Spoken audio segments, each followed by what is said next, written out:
Good afternoon. Welcome to the regular meeting of the Climate and Infrastructure Committee for May 8th, 2005.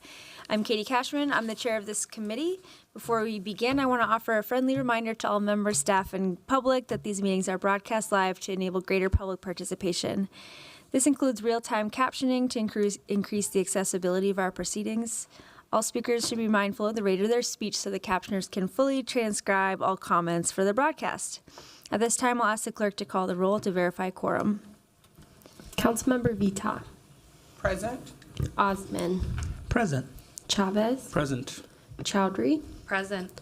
Vice Chair Koski is absent. Chair Cashman. Present. There are 5 members present. Let the record reflect we have a quorum. We'll start with the consent agenda, items 4 through 8. Items 4 through 6 are approving large block event permits for Art-A-Whirl from May 16th to 18th, Rise and Remember Festival from May 24th to 25th, and the annual Saloon Pride Block Party from June 27th to 29th. Item 7 is authorizing a cooperative agreement with the Bassett Creek Watershed Management Commission for a floodplain and stormwater management study. Item 8 is concurring with the city engineer's request for a variance from MnDOT for 9th and 10th Street corridor improvements. This has to do with the lane widths. Is there any discussion on items 4 through 8? I do have one question on item 7.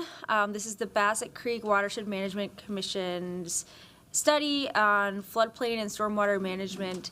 I was just curious if Director, you or someone from staff would be able to provide me with just the goals of this study, because I know it's to be done this year with results coming back in December, but I'm wondering what is the anticipated actions that we would take on the results of the study afterwards. Yeah, thank you, Chair Cashman. I'd like to invite Liz Stout to come up and speak to those questions. Thank you.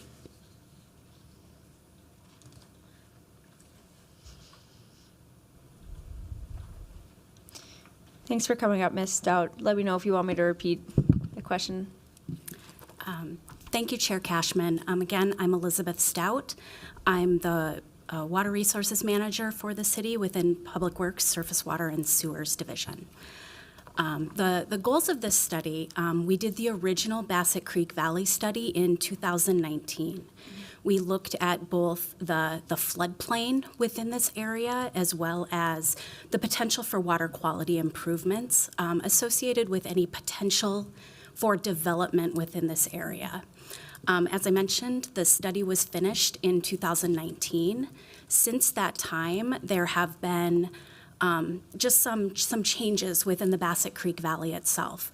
The Bryn Mawr Meadows project was done. The park board updated that park, so that is no longer part of any study area.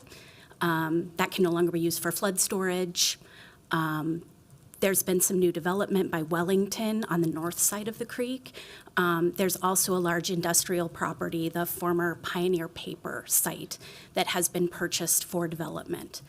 We felt that because of some of these changes, it was time to update that study, looking at just newer technologies for flood modeling, as well as new just rainfall data.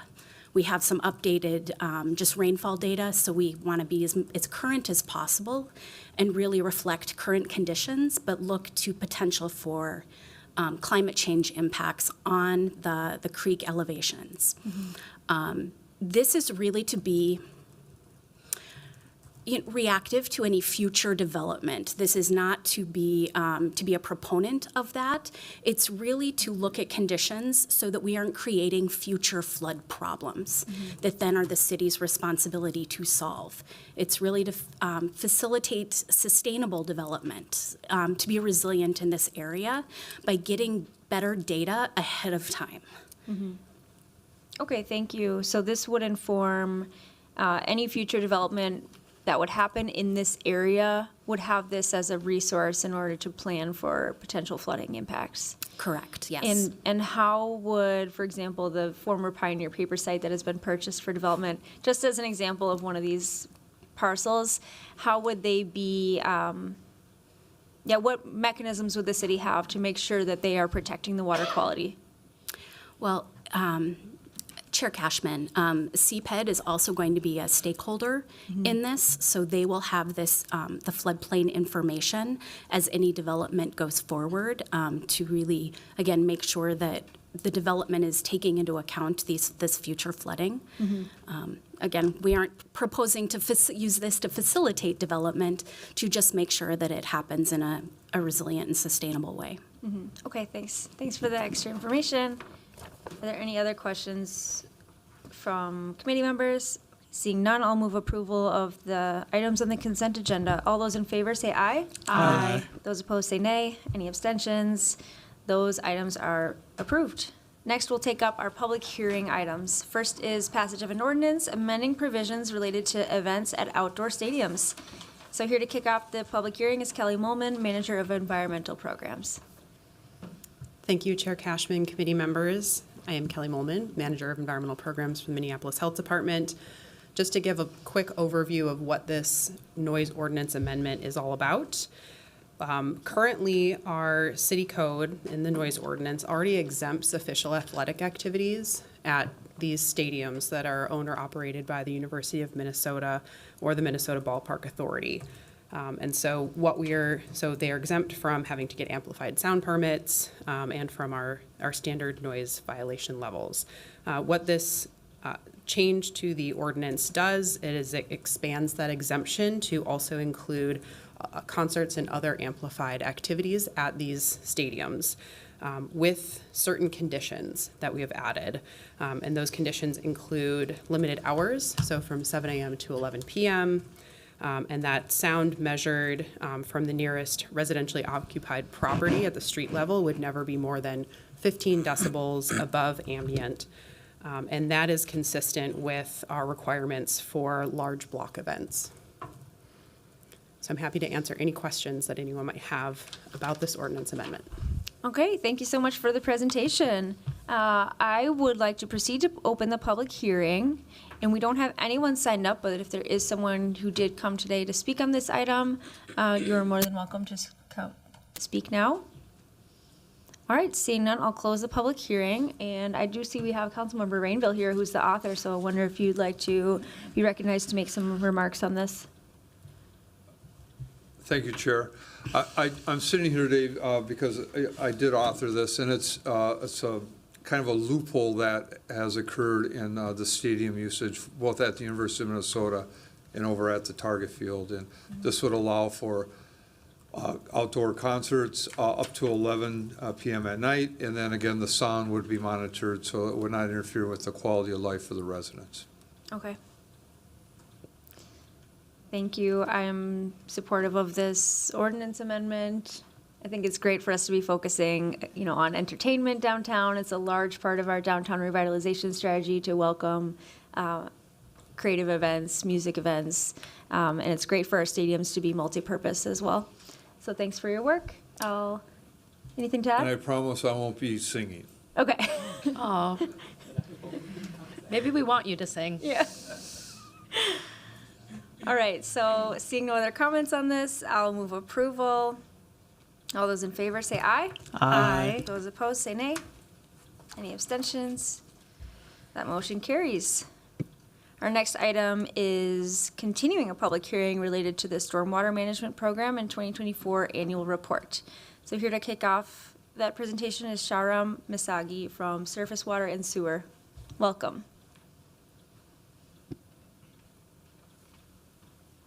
Good afternoon. Committee Chair Cashman and council members, thank you so much for the opportunity to be here. My name is Shahram Misagi, and I work in the regulatory section of our Public Works Surface Water and Sewer Division. And I'm really happy to be here and excited to share with you about the stormwater programs we have. I also want to acknowledge our Minneapolis Parks and Recreation Board staff who are here today as well. And so thank you. With that, I want to start sharing a little bit about stormwater and what stormwater is. But before that, what you have in front of you, what the requested council action items are to adopt our stormwater management program and the annual report for 2024 activities, as well as authorizing us to submit the annual report to Minnesota Pollution Control Agency for review and approval. Now, just share a little bit about stormwater and what stormwater is and what the problems of stormwater. Well, of course, stormwater is anything such as rainwater and snow melts that runs off the surface and runs off, and therefore it generates the stormwater runoff.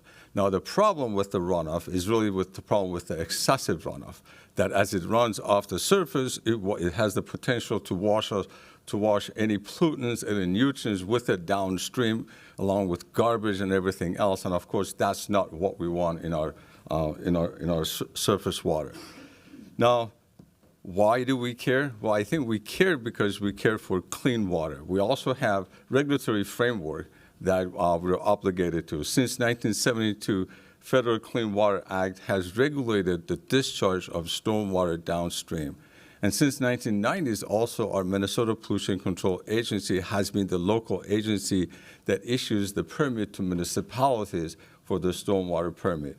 Now, in our case, both the city of Minneapolis and the Minneapolis Public Works and Recreation Board are co-permittees and partners in complying and implementing the permit. And we do many activities under the permit, or what the permit requires us to do. There are different areas. One of them, for example, is the public education and outreach. We have sediment and erosion control, good housekeeping, and of course, stormwater monitoring, which again, our Minneapolis Park and Recreation Board leads that effort for monitoring our water quality for the lakes and surface water. Now, one of the other activities that's required by the permit is to do an annual report, which is annually we are supposed to track and record and then report on all the activities that we have done, including holding a public meeting as we do today. And how we do this, how we implement and comply with these activities actually is through what we call our stormwater management program. And so that is how we get who, when, and how these activities are carried out. And that actually was submitted and approved to submitted to Minnesota Pollution Control Agency in November 2024.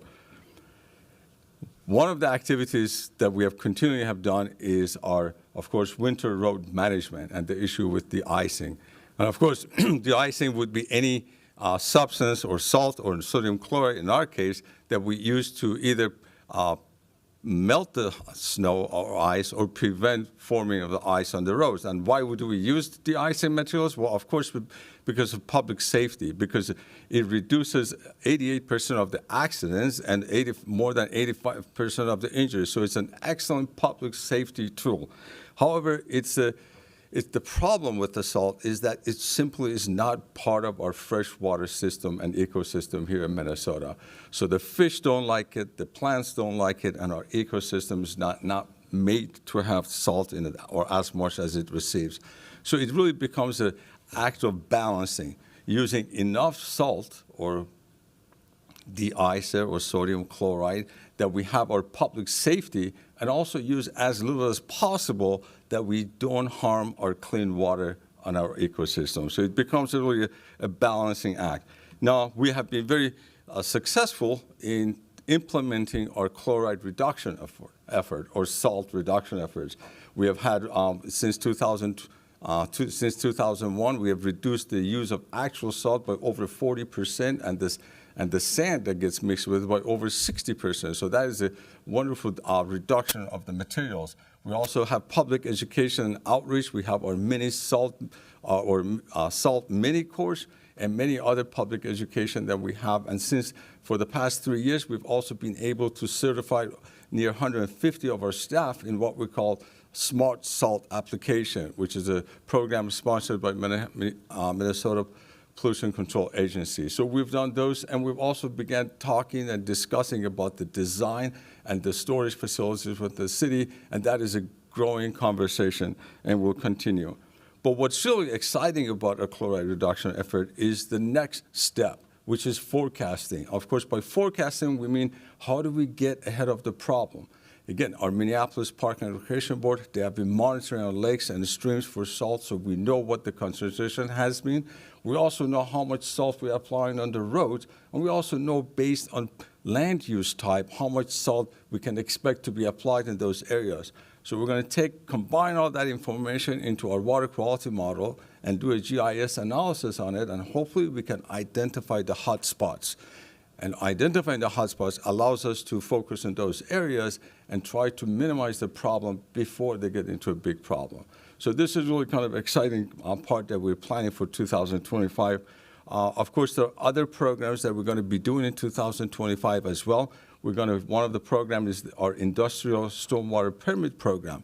That is, permit requires it to be fully implemented and operating by December of 2026. So starting 2025, we're going to work on initiating and developing and bringing the program online by December of 2026. In our education outreach, we're also going to expand our multilingual programs so we can include other languages in other programs and outreach materials. We're also going to be expanding our trash reduction program for Lake Hiawatha. This has been a successful program for the past few years, and we're going to continue on that partnership and expand that program. And of course, we talked about the chloride reduction forecasting. This is we're excited about. And we're also going to continue many other efforts that we've been doing, such as our community outreach and education programs, our adopted drain program that is one of the top in the nation, if not the number one. And we also have our interpretive signage program that we're going to continue working on that as an outreach to the community. Plus, we're going to maintain and grow our inspection and maintenance of our green stormwater infrastructure and to make sure that we keep all those basins healthy. And of course, our main and one of the core activities that we do or programs that we have is our Minneapolis Stormwater Utility Fee and Credit Program, which will also continue in 2025 and beyond. So we know there is no magic. We know there is no magic wand, and we know that implementing our stormwater management program and achieving our clean water requires a collective effort. And this collective effort, we know that where every individual action contributes to our solution. So every action counts, and we know that, and that's the approach we're taking to go forward. With that, again, what the requested action in front of you today is to adopt the Stormwater Management Program and Annual Report for 2024 and activities, and also to authorize us to submit the annual report to the Minnesota Pollution Control Agency for review and approval. Thank you. Thank you very much for your presentation. I will see if any council members have questions before I start asking my questions. I would just like to ask I have a few questions. The first one is about the method of, in SMP 5.2, doing road construction. What are the best practices in terms of filtering stormwater before discharging it into waterways? I know some different roads main commercial roads have different practices.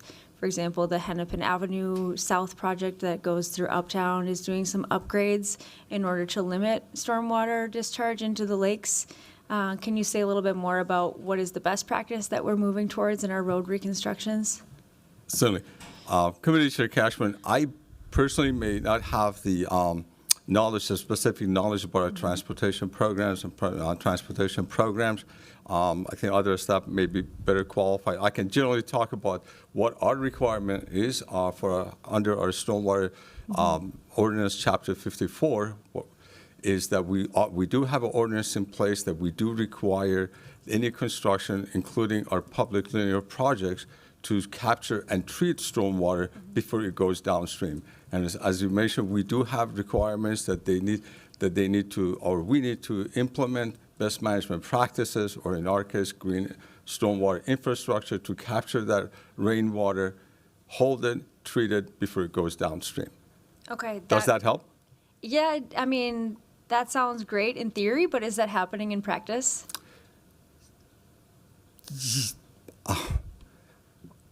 Yes. I mean, we do have a number of green stormwater infrastructure in place. For example, for Grand Avenue or Bryant Avenue, we have basins and we have underground facilities that has been implemented. I see Don Would you like Elwood to has help me? some Sure. additional context Welcome, Chair Mr. Chair Elwood. Cashman, member of the committee, I'm Don Elwood, Director of Transportation Engineering Design. My group is delivering the Hennepin Avenue project for the city of Minneapolis. Let me start by saying the cooperative efforts between my division, Director Kraft in Surface Water and Sewers, and then also Jenny Hager in TPP, we've put together a program that not only treats the volume, but also the suspended solids. So there's two pieces. One is the volume that gets at the speed at which the water hits our lakes. The other is that suspended solid component. What you see on a project like Hennepin is much of that work is underground in temporary storage chambers that allows that water to go into those chambers. The solids drop out, the liquid can go on and bypass and get in eventually into lakes. Then those chambers are pumped out of the solids. Other applications allow the water to filter through sand-type material to do essentially the same thing. Each portion on a project like Hennepin, there might be a different solution depending on the needs and how their proximity to lakes. We are doing this across all of our projects in Public Works. We have a great team in Public Works that works very cooperatively to help us meet these stormwater quality. I think I'm just a little concerned because of the algae blooms in Lake of the Isles that have been, very apparent to all the neighbors in this area in the last couple of weeks. And there's a lot of confusion among neighbors about what's the main cause of this. I believe it's stormwater runoff and like nutrient load of, grass clippings and tree clippings and all of that that's causing the algae blooms. And I'm wondering what we can be doing to address algae blooms, which seem to be getting worse every year. Chair Cashman, members of the committee, great question. I think something of that nature extends beyond a single project and is more global to the area. And I would not be able to answer that question right now. So if it's okay with the committee, I'm going to move this without recommendation to the full council and see if we can have a meeting, Director, about some of these recommendations from like the East Isles neighbors that I've been hearing about how to address this. And, I would like to discuss potential additional street sweepings or other requirements in terms of like lawn fertilizers that aren't allowed to be used in projects, or maybe some of the other ideas I'm hearing, and see what you think. Yeah, thank you, Chair. We'll be happy to follow up with you on that. Okay. Thank you so much for the presentation. Are there any other questions from committee members? Seeing none, I will move this without recommendation to the full council. All those in favor, say aye. Aye. Those opposed, say nay. Any abstentions? The motion carries. Thank you. Thank you. Our final item is project approval and adopting assessments for the Columbus Park Alley reconstruction project. Just a reminder here that in our public hearing, for those who did come for the public hearing today, by speaking, you will reserve your right to appeal. And after the public hearing, committee members will be able to have a discussion. But if you have specific questions about this assessment, you'll be able to meet with staff outside as well. And here to kick off the public hearing with a presentation is Ryan Gottslieben from Public Works. Welcome. Good afternoon, committee chair and members of the Climate and Infrastructure Committee. My name is Ryan Gottslieben, and I'm engineer in Public Works, here to present to you on the public hearing for Columbus Avenue and Park Avenue Alley Reconstruction Project, and recommend passage of the resolution ordering the work to proceed and adopting special assessments in the amount of $56,800.91 for the alley reconstruction project, and passage of the resolution requesting the Board of Estimate and Taxation authorize the city's issuance and sale of assessment bonds in the amount of $56,800.91 for this project. This alley is located between Columbus Avenue, Park Avenue, 45th Street East, and 46th Street East. This alley was constructed in 1937.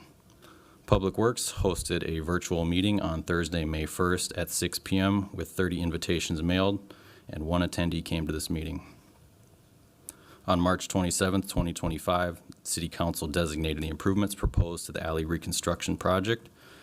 The proposed alley reconstruction special assessments were determined by applying the 2025 uniform assessment rates to the land area of benefited parcels located with the influence zone along the improved alley. Information has been provided to the affected property owners in the notices mailed to them as to how persons may prepay the special assessments in full without interest if they so choose. City Council has passed resolutions whereby deferment of special assessments may be obtained by showing hardship for any homestead property owned by a person 65 years of age or older, retired by virtue of permanent and total disability, or military personnel ordered into active military service.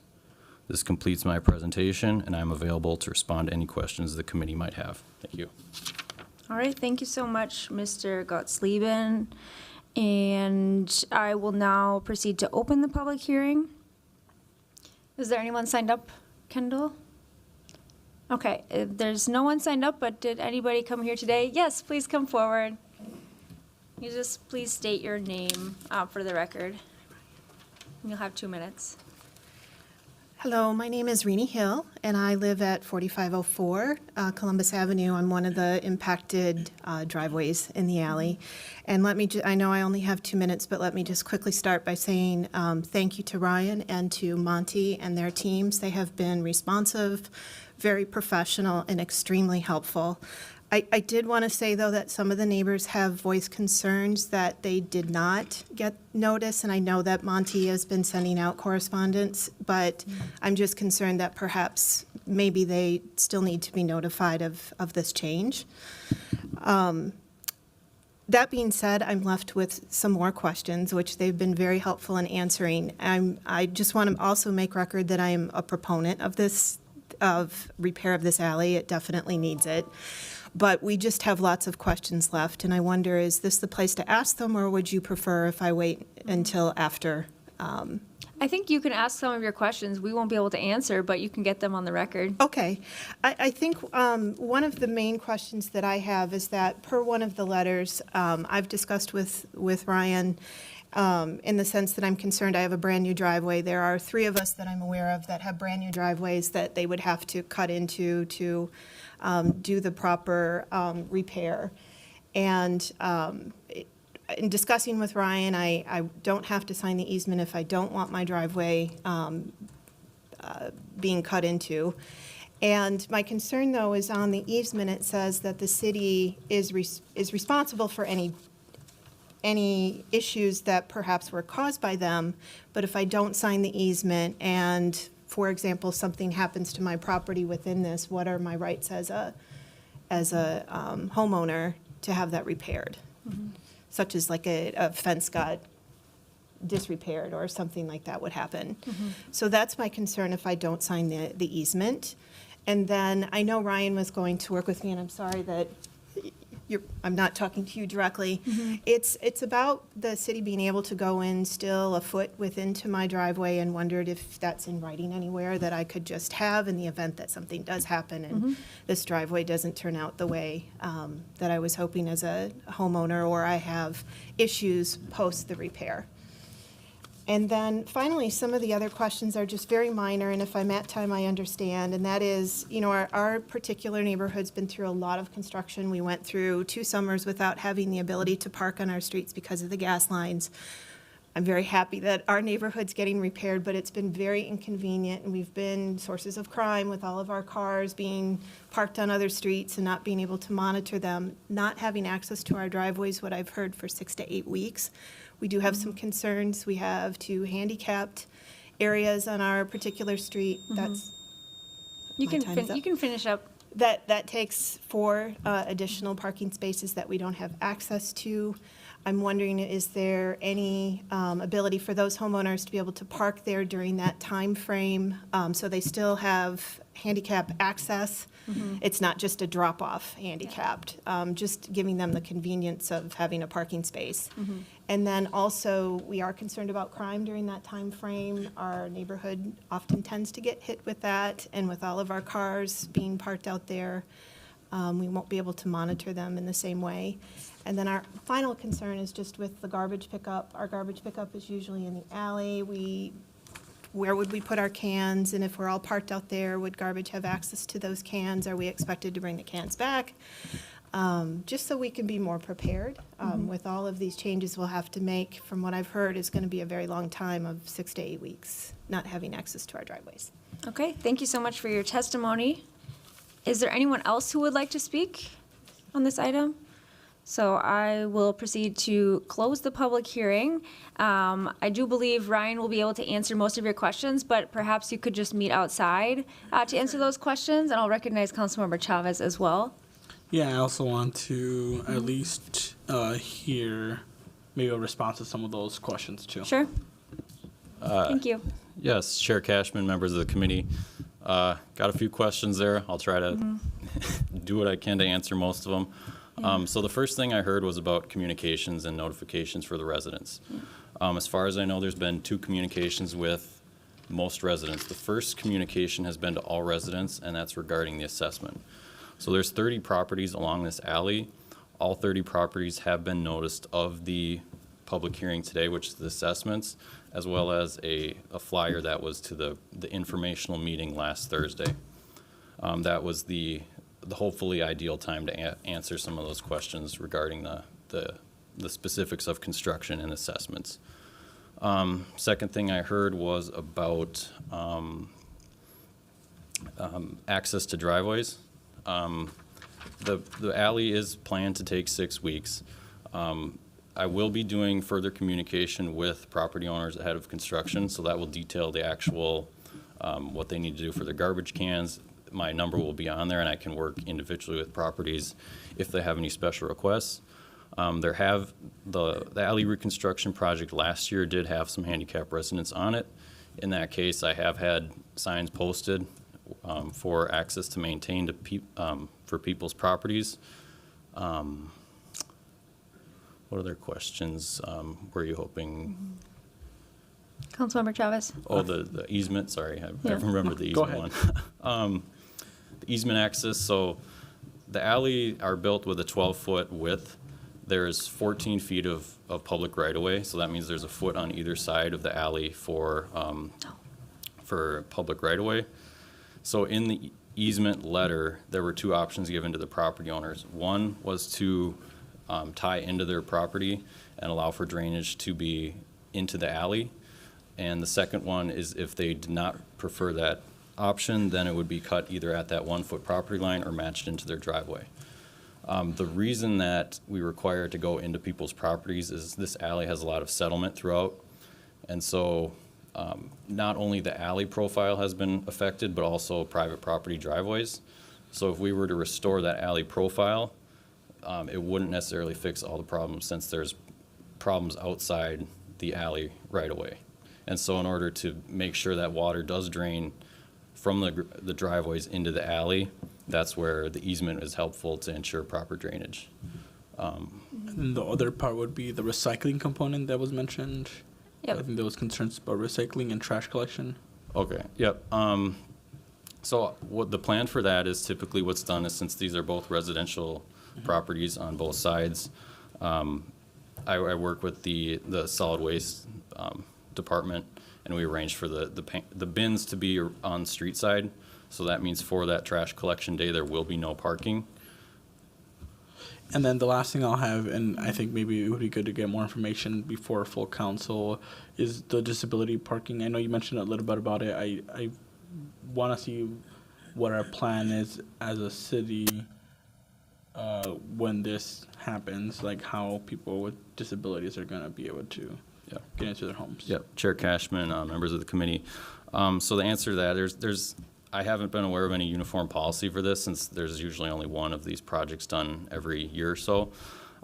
Usually what ends up happening is I send out a Dear Resident letter to all the property owners at least 2 weeks in advance, has my number on it. That's usually how people call, and we know special requests. That's how I did have no parking posted for that resident with a handicap on the last year's project. So, I don't know who the handicap residents are, but I would leave that up to them for them to call me and we can arrange some. So it's been mentioned that it might have some impact. There's gonna be conversations with staff and a resident that came today to speak. I think it would be helpful for us to understand that ahead of full council, and that would be helpful for us to have that conversation. But I guess we'll have more information ahead of full council, is what I'm saying. Yeah, I would just ask that you connect with the resident who came here today to advocate not only for yourself, but also for your neighbors. And also if you could sign in with the clerk too before you leave, to connect with Brian and to make sure that you pass along the information that he shared with the neighbors that do have a disability parking space so that they can address it. And if you could send an email to the committee members with some of your next steps before full council, that would be helpful for us to make sure that we have that information as well. Any other questions from committee members? Okay, seeing none, I will, we close the public hearing, right? On this one? Okay, so I'll move this item for approval. All those in favor say aye. Aye. Those opposed say nay. Any abstentions? And then I was reminded that I did not open the public hearing on the stormwater plan, so I will open that public hearing now and see if there is anyone who did want to speak on the stormwater management plan annual report.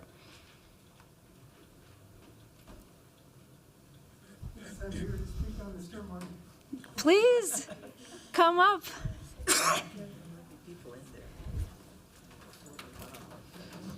Hey, everybody. Sean Grzeski here with Friends of Lake Hiawatha and our Minneapolis Green Teams Coalition. Can you speak a little closer to the microphone? Oh, yeah. Thanks. So we really like the overall stormwater management plan. And what we'd like to see is better two-way collaboration between the park board, the public works, and the neighborhood water quality advocates. So we think you guys are doing great on education, dealing with both litter, adopt, drain, salt reduction. But what we'd like to propose is working with the new coordinator, the new person who's like Lane Christensen, the water quality outreach person, to develop a citywide list of all the lake and creek groups and the neighborhood water stewards, as well as the adopt, drain volunteers. Then also empower people in each sub-watershed to understand what are the impairments of their watershed, to also look at their street pipe maps and their adopted drain volunteer maps so they can, just like over there with Chain of Lakes with Henry and the Green Guardians, they went from 20% up to 80% adopted drain around Lake of the Isles. So we can do that across the city. Number 3 is we should start having quarterly forums with all the neighborhood water advocates and the park board and the city public works, because there's a lot of bigger issues that we should talk about, like how do we keep our lakes swimmable? Like it's very dicey to keep the lakes from just going bad. Or how do we deal with the pipes that are caving in, whatever, and the stormwater issues. And then the final thing is we want to work with you guys to make the PCA to include litter and trash as a contaminant of concern. They're already right now wrapping up their 3-year triennial review for the MS4 permit requirements. So we would like we'd like to work with you guys to add litter and trash is something you guys are already tracking that. Let's have the MPCA, formally support that and measure it. So, but I'll have the handout to give you guys. Okay. Thank you. Great. Thanks for your testimony, and thank you for submitting the written testimony as well to the clerk, who will make sure that that gets filed and that we can all see it. Was there anyone else who came to speak on this item? Seeing none, I will close the public hearing. And again, we have moved this item without recommendation to full council so that we can have some more conversations. If other council members want to join that meeting next week to talk about some of these recommendations, you're more than welcome.